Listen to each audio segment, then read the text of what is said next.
Welcome to Disruptive Minds. I'm your host, Jerome A. Carter, and the A stand for Always Learning. I am your mental health advocate. What am I doing? We're doing a course, or I am. Not really a course. Yeah, you can almost call it a course. I'm going through the different generational curses. All right. I think this is number 3. Yeah, this is the third generational curse. First, I'm gonna give you the definition. Generational curses, a belief that's very strong, a belief that goes into the subconscious mind, a belief that negative patterns like addiction and mental health, talking about mental health advocate, can be passed down through families. We did religion. That was the first one. Number 2 is being poor and poverty. That can be passed down. And I gave you examples of that. Next is going to be food. Oh man, I'm really gonna like this one. This is food. We're talking about food. You're like, Rome, how can food be a generational curse? That makes no sense. Food is a generational curse? Really? Food? Let me break it down for you. Slave food. Let's start off with slave food. We're going to take slave food and poor. That goes back to the poor and poverty. They remind you of the struggle. I wrote down pig feet, souse, black eyed peas, chitlins, all those things that just remind you of being poor. And it being passed down and being passed down. I mean, you still see they got chitlins now. They already clean and rinsed. I don't eat chitlins anymore, so it's a wrap for me. But yeah, and they got the red bucket with the white top. Why are we still eating that food? Or what? Let me say that right. Why are you still eating that food? So just be like, because it's been passed down. It's a generational thing. We're generations. It's generations. This is what we do. We do generation. No, you don't have to eat like that anymore. Why are you still doing it? Because it's locked in.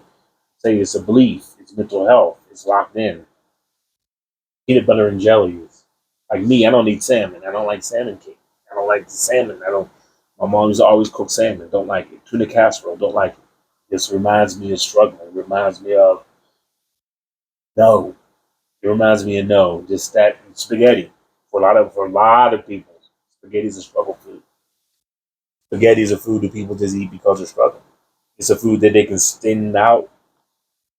Why? You can eat better foods, but you're locked in.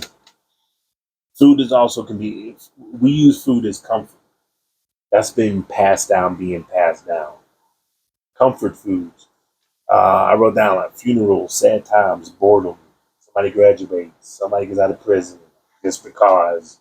It's always food. We're always surrounded by food. Food. We're just eating, eating, eating, eating. Food is and can be a generational curse. We're just eating all day. Like, why are we eating all this food? Why is there, for holidays, you got the turkey, the ham, and the roast, and you're just, why is 3 different meats there along with, I wrote that, overeating on holidays or just because? Because that's what we're programmed to do. When you're bored, you eat. That's one of the coping skills that I call coping skills. Sex, alcohol, drugs, food, and work. You don't need all this food. Let's say people were eating all this food because they were actually working. If anyone who worked on a farm, construction, or any type of manual labor jobs, yes, you are going to need those calories to maintain that level of energy to complete that job. Right? If you're just sitting around, why are you eating 3 meals a day? That's something I wrote here too.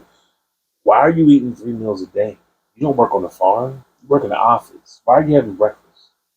Well, I need something on my stomach. Have a bagel. Get a bagel. Have a piece of toast. Peanut butter on it. Why do you need scrambled eggs with cheese, sausage, pancakes, or some fast food? Or number 3, number 4 over here. Why are you eating all this food and you're just sitting on your ass counting beans and typing? What energy are you burning? This is all the energy you're burning. You're not digging ditches. You're not trash collecting. You're not repaving roads. You're not climbing trees and cutting them down. Not building houses. You're doing this. And you're eating 3 meals a day. For what? And not just small meals, big meals. Because that's breakfast, fast food, McDonald's, Wendy's, whatever. Then you eat lunch, 20-piece lemon pepper with fries, sweet tea, peach tea. It's locked in, man. Food is a generational curse. Bad food's a generational curse. You know how many people you know will talk about, see all the fat people walking around, but they'll tell you quick about, oh, I eat a salad, I eat turnips, and carrots, broccoli. Yeah, you eat a lot more than turnip, carrots, and broccoli. Overcooking foods. Veggies don't need to be cooked as long as you cook these veggies for. Veggies should have some type of crunch to them, some type of bite to them. The broccoli should have some type of crunch and bite to it. So should carrots. Potatoes, yeah, you can cook the potatoes. I'm okay with that. Corn, right? Even when you make greens, people cook the greens down so much that it's like eating spinach. That's not how you cook all the nutrients out of your food. But that's how you were trained to cook. That's how we always cook. Why? It's a generational curse. It's not a curse, it's just how things are. But that tell you the definition was a belief passed down from generation to generation. A belief. That's a belief. You're supposed to cook it to death. It's already dead. You got a family full of health issues. There's a comedian that says diabetes runs in my family because nobody runs in my family. Let's say it again.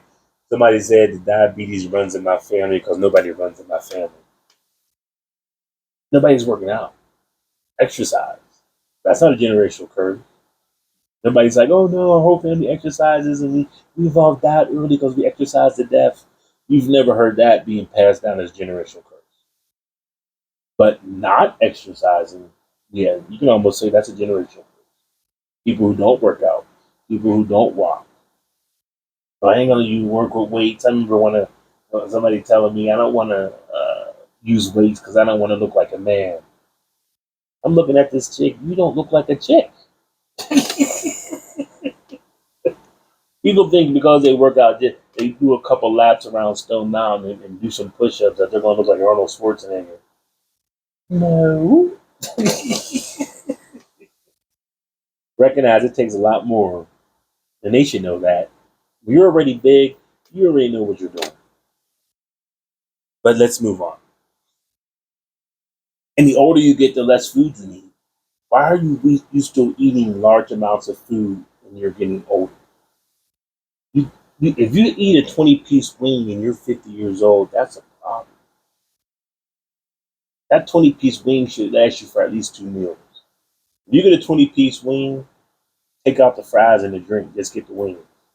You eat 10 for lunch, you eat 10 for dinner, and then eating dinner late at night. When did that start? At 8, 9 o'clock eating dinner, then laying down at 10, 11 o'clock, and you got all these digestion issues. No shit. You're laying on top of all that food. What happened to just eating to get satiated? What is satiated? That means you're like, you ate, you pause, talk a little bit, you eat some more, and you're satiated. Meaning your body's like, okay, I'm good.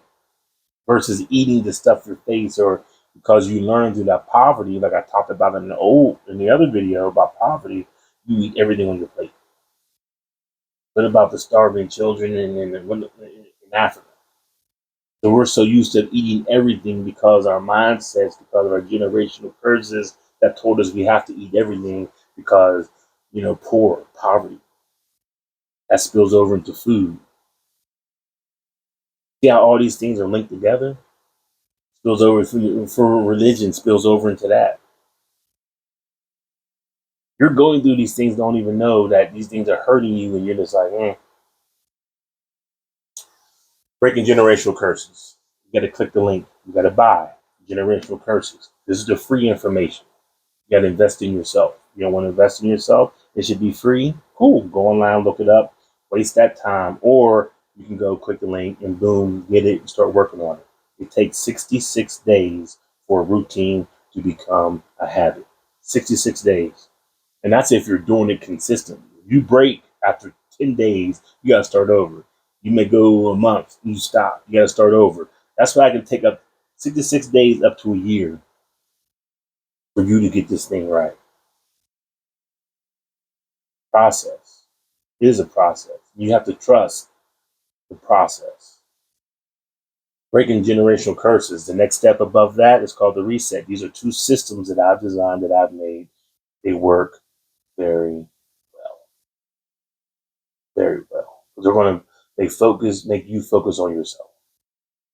Once you focus on yourself, you're writing things down. Like I write my notes down. You're able to see it. You're able to take better action. All on you. Wow.